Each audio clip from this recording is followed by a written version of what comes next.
Salut l'équipe asymétrique, c'est Stéphane et bienvenue dans la vidéo d'aujourd'hui dans laquelle on va parler du compte REER en profondeur.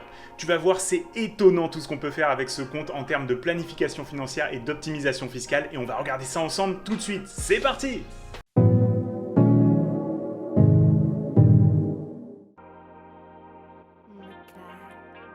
Le REER, ou Régime enregistré d'épargne retraite, est un compte d'investissement disponible pour les habitants du Canada depuis 1957. Il te donne la possibilité de différer l'impôt payé sur tes revenus. Grâce à ce compte, tu vas pouvoir mettre des montants à l'abri de l'impôt jusqu'au jour où tu vas retirer l'argent de tes REER. Ça te permet donc de recevoir des retours d'impôt tout en profitant d'une fiscalité favorable sur tes investissements. Ce compte, il crée parfois de la confusion, un petit peu comme le compte CELI. C'est un compte d'investissement et non pas un compte d'épargne. Donc il faut mettre dedans des investissements qui vont pouvoir croître à l'abri de l'impôt durant toute une période de ta vie. Dans tes REER, donc, tu vas pouvoir investir dans des actions, des obligations, des FNB, des fonds communs de placement, des CPG ou même encore trader des options. Le gros avantage de ce compte, c'est de te permettre de réduire tes revenus annuels imposables et donc de recevoir des retours d'impôt. On va regarder dans les prochaines parties de cette vidéo comment bien planifier tout ça. La plupart des banques et plateformes de courtage au Canada proposent des comptes REER. Si tu n'as pas encore de compte et que tu en as besoin, je t'ai laissé un lien dans la description pour Questrade qui va te permettre de recevoir un bonus de 50 $ lorsque tu crées ton compte et en plus ça permet de soutenir la chaîne et je te remercie pour ça. Les institutions financières proposent souvent des produits tout inclus pour l'épargne retraite de leurs clients. Si tu veux adhérer à un de ces programmes, je te propose quelques questions qui vont te permettre de définir lequel est le meilleur pour toi. Demande-toi toujours d'abord quels sont les frais associés avec ce type de produit. Ensuite, regarde la pondération du portefeuille pour voir si elle est en ligne avec tes objectifs d'investissement. Et enfin, regarde les titres qui sont détenus à l'intérieur du portefeuille pour voir s'ils sont adéquats en termes de pays d'émission, en termes de type de titre et de qualité, et ça va te permettre de faire une liste de tous les risques qui sont potentiels sur ce portefeuille pour voir si c'est aussi en ligne avec ton aversion au risque. Avant de commencer cette partie, mets un like, abonne-toi à la chaîne et partage cette vidéo avec tes amis investisseurs pour que je puisse toucher plus de personnes autour de l'investissement et qu'on renforce notre communauté. Merci à toi pour ça! Contrairement au CELI, le REER n'a pas d'âge minimum de contribution. Toute personne de moins de 71 ans qui travaille au Canada a le droit de contribuer à ses REER. Une autre différence avec le CELI, c'est que tout le monde n'a pas les mêmes plages de contribution au REER. En effet, tu accumules des montants à partir du moment que tu commences à travailler et ces montants représentent 18% de ton salaire annuel brut. Lorsque tu contribues des montants à ton compte REER, tu vas pouvoir déduire ces montants de tes impôts. On va regarder ensemble à travers quelques exemples comment ça fonctionne. On va commencer tout de suite avec le cas de Théo. Théo, il a 23 ans et c'est un étudiant et il travaille à temps partiel dans une boulangerie pour un salaire de 26 000 $ annuel. Les montants de contribution auxquels Théo a droit pour ses REER en 2024 sont donc de 26 000 $ fois 18%, ce qui nous donne 4 680 $. Comme les montants de contribution maximaux au REER pour 2024 sont de 31 560 $, le montant que peut contribuer Théo est bien inférieur à 31 560 $, donc il va pouvoir mettre 4 680 $ de contribution à ses REER. Maintenant, on va regarder le cas de Marie. Marie, elle a 47 ans et elle est comptable. Elle a un salaire de 125 000 $ et elle a des revenus locatifs. Donc d'abord, ses revenus locatifs bruts de 76 800 $. Les coûts d'exploitation pour son immeuble sont de 25 800 $, ce qui lui donne des revenus locatifs nets de 51 000 $. Elle a aussi un petit side job, elle fait du Etsy sur le côté, elle fait des bijoux qu'elle vend sur Etsy. Et donc ça lui fait des revenus bruts de 25 000 $. Le coût d'exploitation pour son petit business Etsy, c'est de 7 500 $, ce qui lui donne des revenus nets d'Etsy de 17 500 $. Et elle a aussi des revenus d'intérêt de placement de 12 000 $ qui ne sont pas dans des comptes enregistrés. Là, tu peux voir que pour ce qui est des montants de contribution au REER pour 2024 pour Marie, on va compter le salaire, on va compter ses revenus locatifs nets, et on va compter ses revenus nets de business. Par contre, ses revenus d'intérêt de placement, eux, ils ne comptent pas dans le montant qu'on peut calculer pour les contributions au REER. Ce qui nous donne donc 193 500 $ fois 18%, ça nous fait 34 830 $ de contribution.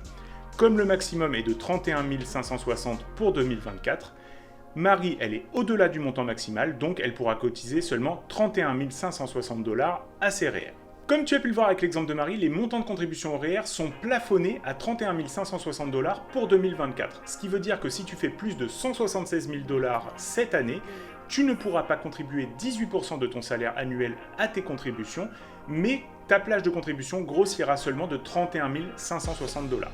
On va maintenant regarder l'impact des déductions d'impôts pour Théo et pour Marie en 2024 s'ils réclament des déductions de 10 000 $ après avoir fait des contributions à leur REER.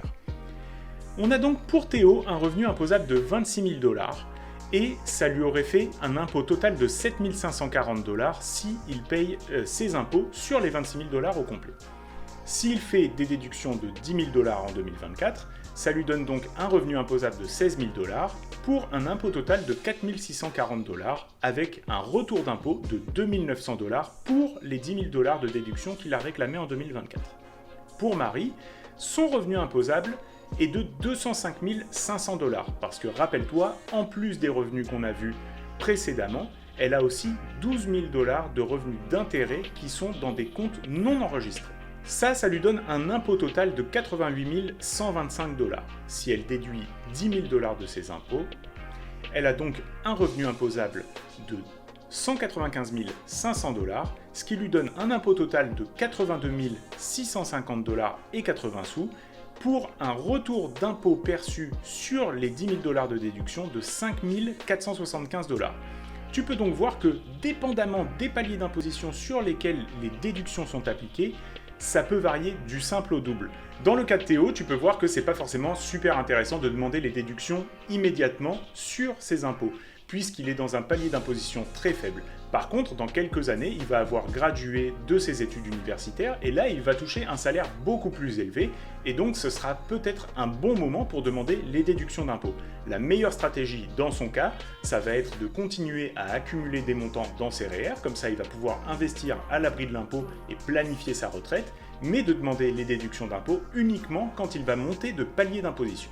Si jamais tu ne peux pas contribuer les 18% de ton salaire annuel à tes REER, aucun problème, tu vas pouvoir continuer à accumuler ces montants et pouvoir les utiliser au moment où tu en auras la capacité. Tu peux te connecter au site de l'ARC pour connaître tes montants de contribution disponibles. Par contre, fais attention, ces montants de contribution, ils ne sont mis à jour qu'une seule fois par an, le 2 mars. Le reste de l'année, il va falloir que tu utilises un feuillet de comptabilité pour connaître les montants que tu as contribués et faire attention qu'ils ne dépassent pas le montant de contribution maximal auquel tu as droit. Sur le site de l'ARC, tu vas trouver deux chiffres. Le maximum déductible, c'est les montants que tu auras le droit de déduire de tes impôts sur les prochaines déclarations. Tu dois faire attention de ne pas contribuer plus que ce montant au cours de l'année. Et les cotisations inutilisées. Ce sont des montants que tu as déjà contribué à tes REER mais que tu n'as pas encore déduit de tes impôts. Si tu dépasses la contribution maximale autorisée, tu auras des pénalités de 1% par mois, donc 12% par an, sur les montants contribués en trop. Le Canada t'autorise une marge de 2 000 $, donc si jamais tu fais une erreur de 2 000 $ ou moins, tu ne seras pas pénalisé sur ces montants. Par contre, les 2 000 $ ne seront pas comptabilisés dans tes déductions d'impôts. Essaye donc de faire attention de bien suivre tes contributions à tes REER pour ne pas te retrouver dans cette situation. Une autre chose importante à savoir, c'est que ta plage de contribution elle est réduite par tes contributions personnelles, mais aussi les contributions de ton employeur si tu fais partie d'un REER de groupe avec ton entreprise. Tu peux ouvrir autant de comptes REER que tu veux. Par contre, fais attention à ce que le total de tous tes REER ne dépasse pas le montant de contribution autorisé pour toi. Comme pour le CELI, tous les montants que tu gagnes à l'intérieur de ton REER, donc si tu fais des gains en capitaux ou si tu reçois des dividendes ou des intérêts, ça ne compte pas comme des contributions, seulement l'argent que tu mets dedans à partir de ton salaire ou de tes autres revenus. C'est au moment où tu retires l'argent de tes REER que tu vas payer des impôts sur les montants que tu avais contribués et les montants que tu as gagnés à l'intérieur. On va voir tout ça dans la prochaine partie de la vidéo. Si tu veux optimiser encore plus le retour d'impôt sur tes REER, tu vas pouvoir remplir un formulaire 1213 auprès de l'ARC. Ce formulaire, il va t'engager à faire des contributions à tes REER au cours de l'année. Donc tu vas dire par exemple que tu veux faire un montant de 10 000 $ de contribution à tes REER cette année. Et une fois que l'ARC a approuvé ce formulaire, tu peux le donner aux personnes des ressources humaines de ton entreprise pour que les déductions soient appliquées directement à la source et donc recevoir ton retour d'impôt sur chacune de tes payes. Contrairement aux idées reçues, tu peux retirer les fonds de tes REER quand tu veux et sans pénalité. Ça va être donc à toi de bien planifier quand tu vas retirer des fonds de tes REER pour faire le maximum d'optimisation fiscale. On va regarder ensemble le cas de Marie qui veut se payer un voyage avec l'argent qu'elle a dans ses REER. Marie, elle veut faire un voyage autour du monde et elle a besoin d'un montant de 55 000 $ pour organiser son voyage.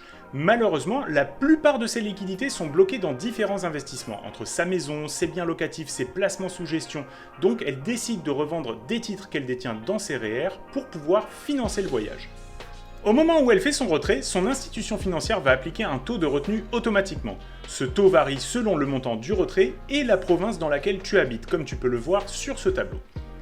Dans le cas de Marie, la retenue sera de 15% puisqu'elle réside au Québec, elle recevra donc 46 750 $ lorsqu'elle fait ce retrait. Ce qu'il faut comprendre ici, c'est que le montant qui a été retenu sur le retrait de Marie, c'est pas une pénalité. En fait, c'est un impôt qui a été prélevé à la source et par la suite, quand elle va faire sa déclaration fiscale pour l'année, elle va pouvoir soit recevoir un retour d'impôt si elle a payé trop d'impôts quand il y a eu la retenue, ou alors elle va devoir payer plus d'impôts si jamais elle n'a pas été assez imposée sur ce retrait. On va maintenant regarder l'impact du voyage de Marie sur ses impôts avec le retrait de 55 000 $ de ses REER. Donc à la base, Marie, elle a un revenu imposable de 205 500 $, ce qui lui donne un impôt total à payer de 88 125 $ et 80 sous. Avec le retrait de 55 000 $, ça va lui monter son revenu imposable à 260 500 $, ce qui lui donne un impôt total à payer de 118 788 $ et 22 sous. Les taxes retenues à la source sur le retrait des REER de 15% est de 8 250 $, ce qui lui donne un impôt à payer à la fin de l'année sur le retrait de 55 000 $ de ses REER de 22 412 $ et 42 sous. Le total d'impôts payés sur ce retrait est de 30 662 $ et 42 sous. Et le taux d'imposition sur le retrait est de 55,75%. Tu peux voir que le move qu'elle a fait Marie pour payer son voyage, en fait, ça lui a fait passer des paliers fiscaux encore plus importants et elle a été fortement imposée sur ses retraits. En plus de ça, les montants qu'elle a retirés de ses REER, elle ne pourra plus jamais les recontribuer à son compte REER. Donc, elle vient de diminuer la plage de contribution à ses REER de 55 000 $, ce qui veut dire qu'elle ne pourra plus profiter de cette plage de contribution pour faire croître son capital à l'abri de l'impôt. Dans un cas comme celui de Marie, il vaut toujours mieux essayer de retirer des montants qui sont dans des comptes non enregistrés ou même dans un CELI, car dans le CELI, tu pourras recontribuer les montants que tu as retirés l'année suivante. On va maintenant regarder la différence avec si elle avait fait ses retraits à l'âge de la retraite. Donc Marie, elle a décidé de prendre sa retraite à 65 ans et elle a une pension de 28 797 $ par année. Imaginons que d'ici là, elle ait vendu son bien locatif pour profiter de sa retraite et au moment de la retraite, elle a converti son compte REER en fonds enregistré de revenus retraite, le FERR. C'est un compte qui l'oblige à retirer certains montants chaque année, mais qui lui permet de ne plus subir la retenue sur les retraits comme avec le compte REER. Elle a planifié que ses revenus soient de 100 000 $ par année pour conserver un train de vie agréable, et elle va donc retirer chaque année 71 203 $ de son compte FERR.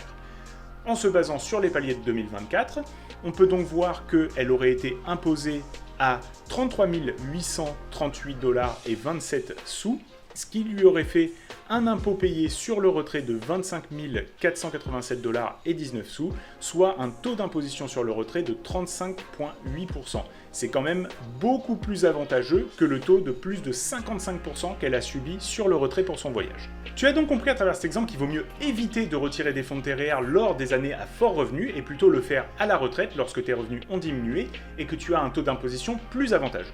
La stratégie est plutôt simple. La première partie, c'est de réduire ton imposition durant ta vie professionnelle, ce qui va te permettre de recevoir des retours d'impôts que tu peux eux-mêmes réinvestir dans tes REER et ça crée comme ça une boucle. La deuxième partie de la stratégie, ça va être de payer le minimum d'impôts possible en profitant de périodes de la vie comme la retraite où tes revenus sont plus faibles pour retirer de l'argent de tes REER. Et le bénéfice ajouté de cette stratégie, c'est que les dollars que tu reçois en retour d'impôts à l'heure actuelle ont bien plus de valeur que les dollars que tu repaieras en impôts à l'heure de la retraite, car entre les deux, il y aura eu la dévaluation monétaire à travers l'inflation. Enfin, il existe deux façons de retirer de l'argent de tes REER sans impact fiscal négatif et sans perdre les plages de contribution accumulées. C'est d'une part le RAP, régime d'accès à la propriété, qui te permet l'achat d'une première maison en utilisant les fonds disponibles dans tes REER, et d'autre part le REEP, régime d'encouragement à l'éducation permanente, qui te permet de financer des études postsecondaires pour toi ou pour ton épouse, mais attention, pas pour tes enfants. Pour ça, il faudra que tu regardes du côté du REEE, régime enregistré d'épargne études. Les investissements que tu peux faire dans un compte REER suivent la même logique que ceux que tu peux faire dans un CELI. Je te laisse un lien en haut à droite de la vidéo vers ma vidéo sur le CELI pour bien comprendre tout ça. La seule différence, c'est que le compte REER bénéficie d'un accord fiscal avec les autorités américaines, ce qui permet d'éviter la taxe de 15% sur les dividendes et intérêts issus de titres américains. Tu peux donc privilégier de mettre des actions et des ETF à dividendes américains ainsi que des obligations américaines à l'intérieur de tes REER pour maximiser tes rendements. Je te recommande de ne pas prendre des paris trop spéculatifs à l'intérieur de tes REER, tout simplement parce que les pertes prises à l'intérieur d'un REER ne sont pas déductibles d'impôts. D'autre part, si tu prends des pertes à l'intérieur de tes REER, c'est des montants de contribution qui disparaissent auxquels tu ne pourras plus jamais avoir accès. Dans cette vidéo, tu as pu voir tous les avantages du compte REER et tu as pu comprendre comment bien l'utiliser pour optimiser ta fiscalité, retirer le maximum de bénéfices des déductions d'impôts et en plus mettre de l'argent à l'abri de l'impôt pour le faire croître et en tirer le maximum de bénéfices par rapport au rendement composé. Tu as aussi pu voir plusieurs exemples pertinents pour bien comprendre les contributions, les déductions et les retraits et ainsi mieux planifier l'utilisation de tes REER. Je t'ai laissé plusieurs liens en description pour que tu puisses aller encore plus loin. J'espère que je t'ai encore une fois apporté beaucoup de valeur à travers cette vidéo. Laisse-moi un like, mets un commentaire, abonne-toi à la chaîne et partage la vidéo autour de toi et on se retrouve la semaine prochaine pour la prochaine vidéo. Bye!